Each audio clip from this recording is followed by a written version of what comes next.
Hi guys, welcome back, and this time around I'm bringing you the SIMGOT SUPERMIX4. SIMGOT has, over the past year since the release of the EA500, been on an absolute roll. The EA500, the EW200, the EW100, then the Format, the EM6L, they've just been on a continuous roll of products which are well tuned, well built, and they are set, in my opinion, to want to make their mark in the hi-fi market, or in the earphone market as a whole, in a very significant manner. They seem like they have got their mindset on dominating, on really putting out the best products when price, build, sound, all of those parameters are taken into account. And the reality is they've been absolutely dominating it. The EA500, the original EA500, was phenomenal IM, and it still is by today's standards, with the adjustable nozzles and the subsequent tuning kit that they launched, which you could adjust and everything. Fantastic. I listen to that IM quite frequently. The LM was an improvement. Some thought it was maybe a little bit bright, but definitely was an improvement overall. Again, you have those tuning nozzles which you can adjust and tune, and so on and so forth.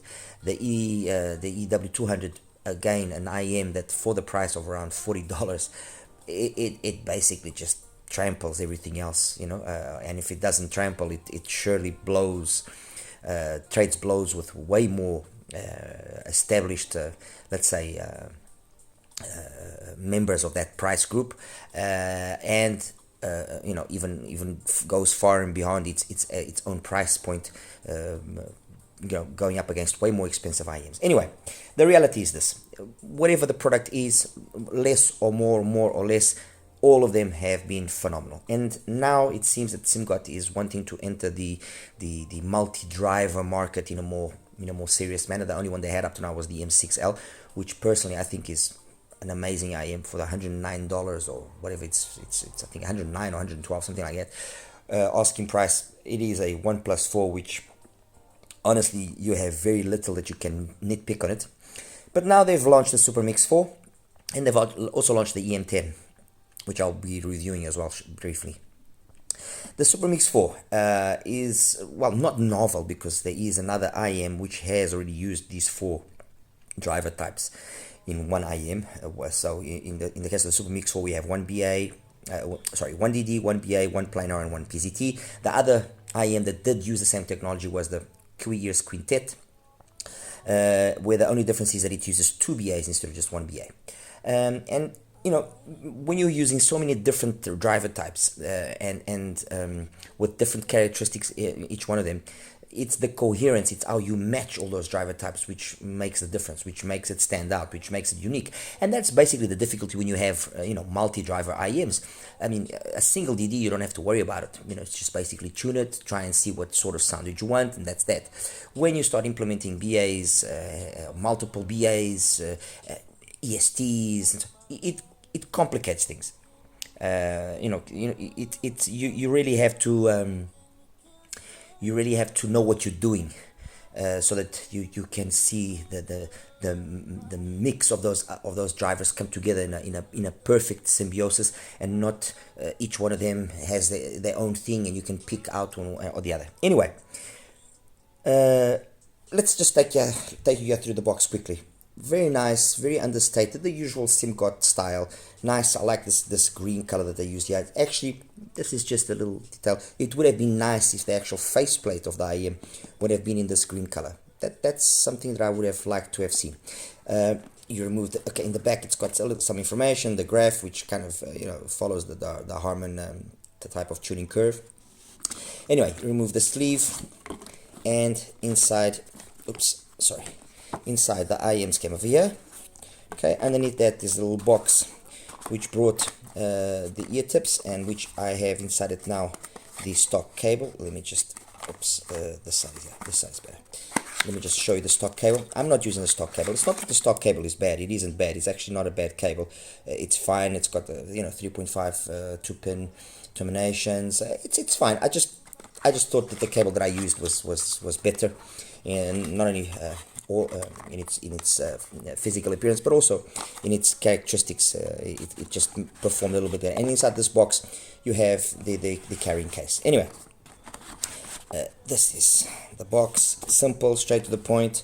This unit, I got it from SIMGOT themselves. It's $149 or $150, and there straight away is one of the biggest calling cards that it has. It has got a price which attracts attention. $150 for a well-built 4 different driver types, an amazing sounding IM with the accessories that it brings is not a lot of, it's not a lot of money. It really isn't. It is a lot of money, but it is not a lot of money for this type of concept. Anyway, the case, we've seen the case already, so it's nothing really different there. The tips are these Let's Show type of tips, which are the ones that I'm using. It works perfectly, so no need to change it. And then the IMs themselves. I'm using an XINHS cable, 4.4, as you can see. It looks the part. This cable just looks beautiful, and it just goes very nicely because there's like a slight goldish type of color here on this faceplate, and the gold inserts on the actual plugs just went nicely. The IM itself, it's a mix of a resin and metal faceplate. It's got the name written on it, which is something I always appreciate. It fits beautifully. I like the positioning of the rear vent. It's non-obtrusive. It doesn't get covered up, so that was actually a smart move. And then you can't really see inside the shell. I mean, unless you shine a really strong light, you might get some glimpse of a shadow or something, but you can't really see inside the shell. But then again, that's irrelevant. It's got the different tubes here for the different drivers, as you can see. Fit is fantastic in my ears, at least, no complaints.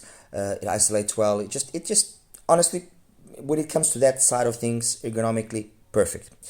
Anyway, that's the SuperMix4 in a nutshell. Now, what did I bring out here to, well, I'm not going to say compare and see who's the best, who's not the best, but to position the SuperMix4. I tried to select a number of IMs to kind of give a wide perception, or a wide idea of where or of what this can do. And all of the IMs that I selected are IMs that I have got a place in their respective categories, and are IMs to, more or less extent are successful, let's say, in their own right. On the left hand side here, I've got the CCA Hydro, 2 DDs plus 8 BAs, questionably the best product that CCA KZ has ever launched. Tuning switches, I mean, it's got everything. It really does have everything. There's really, for $113, there's very little, again, that I can fault. Some might say, oh, it's a little bit excessive and this and that. Okay, fair enough. I guess that's a valid argument. I guess that if they had priced this below $100, it would have made it even more appealing. But I think that if they had priced it at under $100, there would be mayhem, because they would just absolutely have destroyed everything that is out there. That's just a little side note there, because that's how good I believe the Hydro is. It's not, I've got nothing to gain by saying this, but the truth is the Hydro is a very, very well tuned IM. Next to that, the Puller PA02 or the CKLVX SL D41, which are basically the same IM. Again, in its own right, an IM that lately also gathered quite a bit of popularity. There were some that complained about the quality of the drivers not being the ideal, and that's why you noticed the quality of the drivers is poor, this and that. Honestly, yes, you can, I guess, pick up on that sometimes, but I think the reality is this: be it the PA02 or be it the D41, some problems that might have existed aside, because I heard of people that had some issues with some units that died out and so on and so forth. But that aside, the reality is this: it's a well-tuned IM and it plays phenomenally well. That's the reality. 1+4 this time round. The SIMGOT, we already know, okay? Then next to that, another favorite in the market, the truth here is the Nova 1+4. Again, a very, very solidly tuned IM. There's honestly very little. And I think the one of the biggest things that I noticed between all of these IMs that will be the distinguishing factor is the timbre and the tonality. It's how those drivers come across in terms of their tonality than necessarily the tuning, because some of these IMs have got a very almost identical tuning. Okay, then the QES Quintet. Oh, my apologies. The puller is, you can get it for anywhere between $139 and $169, depends on where you're shopping for it. So it kind of sits in within the price here of the SIMGOT. The truth here is the Nova is $150. Next to that, like I was saying, the Quintet, which is $219, and one of the more expensive ones here. Again, the same type of driver philosophy for different driver types. Anyway, that's it. And then I've got here something which is a complete outlier in terms of price, which is the Canera, the Imperial Loki, which is $3,000. And the reason why I've got it here, some of you might think I'm absolutely losing my mind or something, but it's for the simple fact that when I listened to the SIMGOT for the first time, the very first IM that jumped to mind, and I kid you not, the very first IM that jumped to mind in terms of how it presented itself was the Loki. And that's why I got the Loki, and that's why I said to myself, well, let me compare the two and see if I'm having a mental breakdown, or if in fact there is some sense in what I'm saying. I could have chosen more IEMs. You guys know that I'm crazy, and I've got a lot of IEMs, and I could have made the selection bigger. But I wanted to keep this to a nice short review if possible, and get straight to the point without dragging things here for hours and hours and hours. On to the SuperMix4. Bass, very well executed. It's got a gliding style of bass. It's super well executed. Very nice sub-bass focus. But without that meaning that the mid-bass has been second placed, or that there isn't enough impact in the mid-bass. No, it's got, and it doesn't take long. You start listening to certain things, and straight away you can see how dynamic it is. I listened to a lot of stuff, but if you take things which are a little bit more, let's say, let's go into the EDM style of music. If I was to listen to, for example, like let me see, Rocco Rodamal, it's got more than enough impact to give that style of electronic music the desired effect, the desired fun and engagement. Okay. On the other hand, if I go onto something which is the complete opposite, like for example what is playing right now in the background, which is classic, and it's the Max Richter, oh my god, the Four Seasons, the Vivaldi Four Seasons. I can't fault it. That's the reality. It hasn't got enough engagement. It hasn't got enough coherence to make that song sound proper. It sure does. So, that's one of the things that very quickly surprised me on the SuperMix4, was how versatile it was capable of being. So, bass, perfect. Like I said, clean, sub-bass focus with good dynamic mid-bass impact. It's got good texture, it resolves very well, complex tracks, not an issue. Mids, the passage onto the mids is, in my opinion, flawless. Male and female vocals come across spot on, not forward, not laid back. They just come across in the right amount of energy. They scale very well. So be it at low volumes, where you have a coherence in the sound which is very satisfying and very pleasant. You push the volume, and that pleasantness in the how the frequencies are maintained between each other maintains itself. So it scales extremely well. And then the treble, where you would think, oh, okay, so we've got a planar here, and we've got a piezo. This is going to be a bloodbath. It's going to try and kill me. And no, perfectly executed. Seriously, perfectly executed. And I say that because the Loki is without a doubt the most resolving IM of all of these, and probably one of the most resolving IMs out there, period. It has got crazy extension, but it's so well done.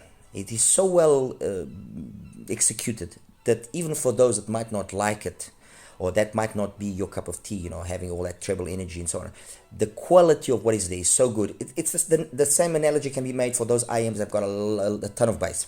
And one of the examples that comes to mind is the stuff from Fat Freak, where there's a ton of bass that's put into those IMs, and that doesn't mean necessarily that the sound isn't coherent, isn't clean, because it is so well executed.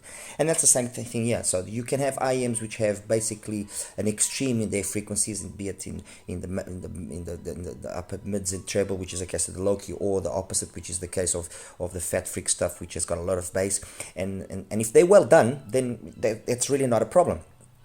And that's and all of this to say what, that the way that the PZT and the planar has been tuned there in the SuperMix4 has been so well done. And when you consider the price, excuse me, you have to be in awe, because it is really that good. And it's very easy to see how good it is, because you straight away go and take the quintet, and when I show you the graphs now, you'll see what I mean. They graph very similar, very similar. And the quintet always suffered from that energy at around 4, 5, 6K being just a little bit too much, which led to a possible early fatigue.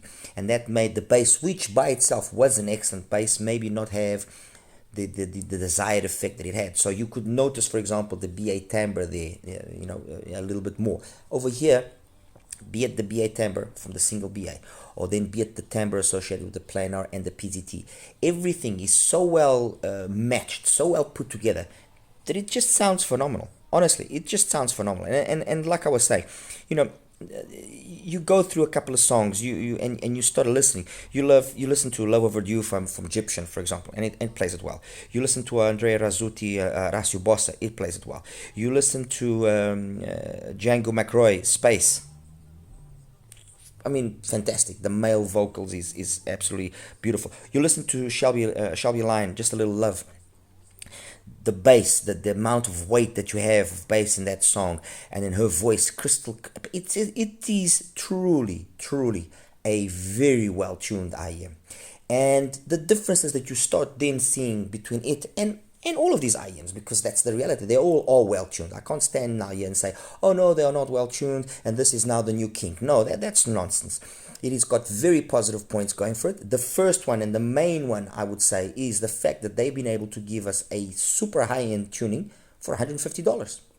So where you start seeing that difference is then how everything is just that little extra more well executed, where you notice that the timbre and the tonality of those drivers is just a little bit more agreeable. Okay, fair enough. That's my ears, my music, my tips, whatever. Maybe you'll hear it and you might not believe in what I'm saying, but I have a feeling that those that do get to hear the SuperMix4 will concur with what I'm saying. It is really well tuned, and I'm sure that, as is the case with the Puller, I'm sure that the drivers used there are of good quality, but I'm sure that they are not the ultimate in terms of quality.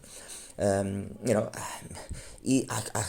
question, for example, is the dynamic driver here, for example, as good as the dynamic driver of the 500 LM or of the Fermet? Maybe not, but it's a good dynamic driver. Is the BA being used here a high-end Sonian BA or anything of the sort? No, it probably isn't, but it's been well done, and that's the case here with the Puller. I think, they might have used, let's say, cheap drivers, drivers that are even perhaps inferior to what KZ and CCI uses. But you know what? If they are well done, if they are well tuned, who cares if they are cheap? If they were able to do that with cheap drivers, imagine what they can do with good drivers. So that matching of the drivers, that tonality that then comes forward out of that matching has been exquisitely done. and that's what separates itself. I mean, I take this and I compare it to the Puller. There's no comparison in the sense that, yes, this might be a little bit more twinkly and sparkly, but it's also a little bit more colored, and you notice everything just isn't as polished. Over here, it's perfect. There was never an instance where I said to myself, oh no, there's too much of this or too, no. It always came across amazing. And even like Change the World from Eric Clapton, different, completely, again, a different style of music, or Sweet 16 from Billy Idol. The Puller does play it well, but it's just that little extra bit more well done. And when you take into consideration it's the same price, if you haven't got either, this is the one I would say straight away, buy it straight away, no questions asked. When I take it, for example, now across the whole frequency spectrum and the sound, and I compare it to the Truth Ears, the Nova, yes, the Nova is more capable, maybe in the sense of being smoother than this in certain instances. But again, it's because it was tuned to be that way. Now, the one thing that is very evident is the bass quality here is way more incisive and clean as compared to the Nova. The Nova's bass sounds pillowy by comparison. But I honestly think it's just down to how it was tuned than necessarily anything else. Which again would be the one that I personally would choose if I didn't have either. I would still choose the SIMGOT because it's just got that little extra more amount of polish that the Nova doesn't have. Between the Nova and the PA02, it's what ultimately you prefer. You prefer more brighter, more colored presentation, or you prefer smoother, more audiophile presentation. I think that's the difference here between these two. This one has got a happy compromise. It's capable of being smooth and audiophile, but at the same time have also the right amount of engagement and energy, like the PA02 has, but in a more mature manner. Okay, compared to the quintet, and I already mentioned earlier that compared to the quintet, you notice how that area there of 4, 5, 6K was a little bit too much sometimes, and that straight away is where the SuperMix wins. It's smoother. Everything just comes across more agreeable and less fatiguing. Actually, to be honest, I never found this to be fatiguing in any situation. While the quintet by itself, and if I wasn't hearing the SIMGOT, I can't say that I found it a fatiguing IM. No, I didn't. Again, a lot of that has to be with the style of music I like listening to. But for example, if the occasional times that I do listen to rock on the quintet, I will get tired of it after a little bit. While over there, I was able to carry on listening to it with a little bit longer. So that straight away tells me that this presentation is that little extra amount more smoother, and as thus, because of its smoothness, less fatiguing, less tiresome. Coupled to a $70 price difference, again, this is the obvious choice. I mean, if you don't have either, and you are in the market for a 4-driver type IEM that is well tuned, this one. It then leaves us here with these two extremes, the Hydro and the Kinera. The Hydro, as again I alluded to in the beginning of the review, is very, very well tuned. It is a solid IM. Where are the differences here that I can pick up? This has got more bass due to the bigger driver size. Little bit more resolving up top in the upper mids and treble than here. And the vocals in the mids just come across a little bit more realistic, in my opinion, here as opposed to the Hydro. Now, does the Hydro do all of what I just mentioned in a bad? No, far from that. It does it very, very well. And if I was to, let's say, give here an upgrade path, if you now only have money to afford the Hydro, definitely the Hydro is a very solid IEM. What would be the first upgrade to the Hydro once you have that little extra amount of cash? I would say the SIMGOT, the SuperMix4. There is enough extra polish, enough extra elegance to justify that jump. And then what would be the jump from there onwards? Well, there's a few IMs along the way, but ultimately the low key, that would be, you know, the ultimate that you could get in this style of tuning would be the low key. And this style of tuning, like I said, it's got this Harman style of tune, yes, but it's got this, you know, it's Harman, but it doesn't have what sometimes the people complain about, having the upper mids, the mids to upper mids being too forward and or too intense, and maybe making things a little bit overemphasized. No, it doesn't have that. At least to my ears, I never picked up on that. What I did find, or what I did get, was a very smooth sounding Harman style of tune that had the right amounts of everything, be it sub bass, be it bass, be it mids, be it upper mids, be it treble. It had always the right amounts of everything. And the negativity that the drivers, or each driver type has, are so well camouflaged that, you know, I guess, yes, when I'm comparing it with the low key, you can pick up on those things. But it is so well camouflaged that you at $150, I can't stay here and nitpick and say, oh no, because no, forget it. Seriously, guys, forget it.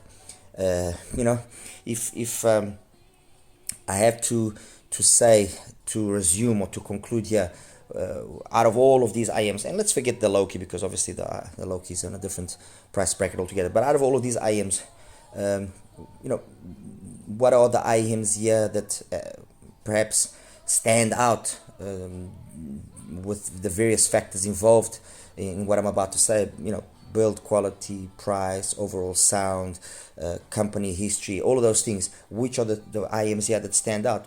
Definitely the SIMGOT, the SuperMix4, and the Hydro. Those are, for me, the two that stand out. And mind you, take note on what I said about that statement. I'm in no way saying that, be it the PA02, be it the Nova, or be it the Quintet, are not good IMs. No, they are very, very good IMs. I mean, I said that about the Puller. I said that about the D41. I said that about the SL41 as well. So this is a really good IM, the PA02. But it, in terms of standout, you know, this is more standout. This just has that little extra. The same thing applies to the Nova. The Nova is a phenomenal IM. It's you know, really good, but stand out, something that really makes it, the Hydro and the SIMGOT almost stand out. And the Quintet, I mean, it was the first one to use this 4 drivers type, so we have to give it kudos for that. But you now have something which is the same sort of philosophy, better tuned, $70 cheaper, SuperMix4. That's that. Anyway, guys, let me show you now the graphs and wrap it up. Hi guys, and welcome now to the graph section. Hold on, let me just take this away out. Okay, so let's start here with putting some graphs up so that we can start seeing what's going on. Okay, so this graph that I'm putting up now is the SIMGOT's graph. And as you can see, I mean, really very little that you can fault. We've got a bass gain which has got about 12 dBs according to the graph, but when you listen to it, it doesn't sound that emphasized, and it's got a pinna gain of around 10 dBs. Now, the majority of the bass, as you can see, is sub-bass focused. It's a gliding. It's not 100% a conventional glide, but it's not a tuck style either. It's a more, let's say, a more a quicker glide, in that usually the glide you know, goes a little bit more down into the mids almost. This one comes down quicker, so I mean there's no bleed into the mids, really nothing. I mean, and then the pinna gain peaks at close to 3K, and then the drop, I mean the graph is very similar, very very similar to the graph of that SIMGOT themselves posted. And then plenty of energy past 10K. And always everything, like I said during the review, everything is just so well matched that the scaling, it just comes across very, very nice. And it's got this smoothness associated with it, which is, at least for me, very pleasing to hear. I just like the way that it sounds. It doesn't, some might, this is a colored IM and so on and so forth and so on and so forth. Well, okay, going on to that or taking that statement into account, let's put here, this is the graph for the Truth Hears Nova, which is known for being a smooth audiophile style of IM, and I think it says it all. I don't think I really have to say much more.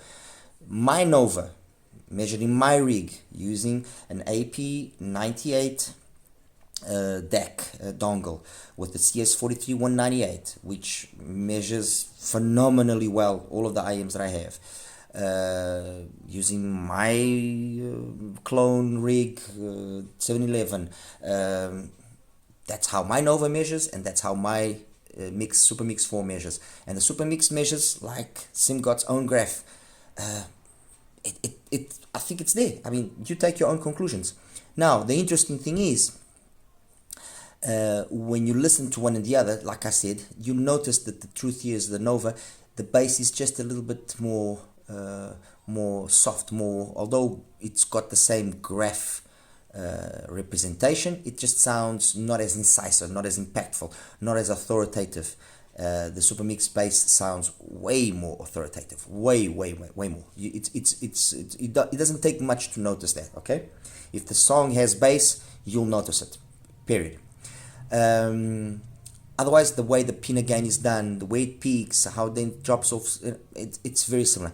And then the extension past 10K, it's again interesting to see how, although the Nova has got 4 BAs, and obviously the other one's got 1 BA, 1 PCT, and 1 planar, and yes, you would expect more extension past 10K, that's obvious, but you would expect as well for the presentation of the SuperMix to maybe be a little bit more less polished, and no, it's the complete opposite. It is very polished, clean, detailed, smooth, very good. And the Nova is no slouch in that department. I mean, I can name at least one reviewer that absolutely stands by the Nova, Sharur. I mean, I have to agree with him. Yes, it is a very solid IM, and for the price, very solid. Is it all that he claims that it is? I'm not sure about that. Maybe to his ears and to what he likes to hear, yes, it is. But to perhaps make the bold claims that he makes that it's one of the best IMs in the world, it's questionable. But anyway, that's his opinion, and I respect it. So that's the Nova there. Okay. Next one is the Hydro. Actually, let me just change the color of the Hydro so we can. Okay, there we go. That's the Hydro. The Hydro, again, in the upper mids and treble, it seems like it's got more than the SuperMix. No, it doesn't. A significant part of the mid bass and the mids and even the upper mids, I would say, are very similar sounding. Just that the SuperMix is just that little extra more cleaner, that little extra more detailed, and then you don't notice this mid bass emphasis as much as the graph would indicate. Other than that, is the Hydro a solid IM? Phenomenal in the story. Next one, so will be the Pula, the PA02, or I could have had the other D41 from CKL, from my ordered CKL VX. Same thing. The bass similar on both of them, but they both have that emphasis on the sub bass. But here the energy of the Pula is it's interesting again, because you'd think that the energy would be significantly lower than the SIMGOT, and when you listen to it, no, it isn't. At least I didn't perceive it that way, and if anything, I actually perceived almost that the PA, although it is smooth, it almost sounds more V-shaped, although neither of them is V-shaped in my opinion, than the SIMGOT, the SuperMix4. The one thing that yes, you do notice between one and the other is there's a lot of twinklies and sparklies, there's a lot of air, there's a lot of that sensation of space and everything on the PA02, that's without question, but it is also a sensation which is pushed, it's forced, it doesn't seem natural. Now, does that detract from the whole experience of listening to it? No, it doesn't, in my opinion. I think it sounds phenomenal. I mean, I stand by what I said earlier this year when I reviewed it. It is a very, very good IEM. Very good. The guys that tuned it, be it Meyer Audio, be it the guys from Pula, I mean, I honestly don't care who tuned it. Whoever tuned the IEM knows what he's doing. End of story. And if on top of that he used very cheap product, material to do it, then the guy, give the man a job. I mean, give the man a serious job. One of these big brands should give this guy a job, because he knows what he's doing. If he's making a gourmet meal out of a McDonald's Happy Meal, this guy knows what he's doing. Okay. I think it's there. It's self-explanatory. Supermix, Pula, Loki, Quintet. Yeah, let me go fetch the Quintet.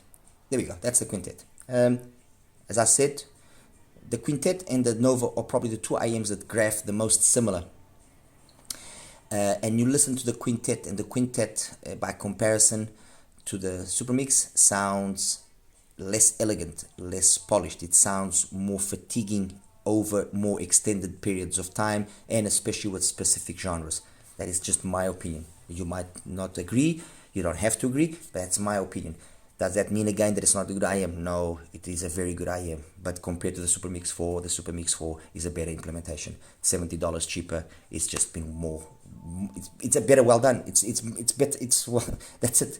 Sorry for my English not coming across as the ideal. So Quintet, we've shown you. Truth is Nova, we've shown you. Hydro, we've shown you. PA02, we've shown you. Oh, and finally, yes, the Kinera. And here's the Kinera. And again, look how similar the tuning overall is. Look how similar it is. Yes, one has got a 10mm, which is the case of the SIMGOT, and the Kinera's got a 6mm. Now, you do notice that there is more energy, yes, in the bass of the SIMGOT. That's unquestionable. But the truth is this: that 6mm driver that Kinera is using, and that's obviously then one of the reasons why it costs as well. What it costs is phenomenal.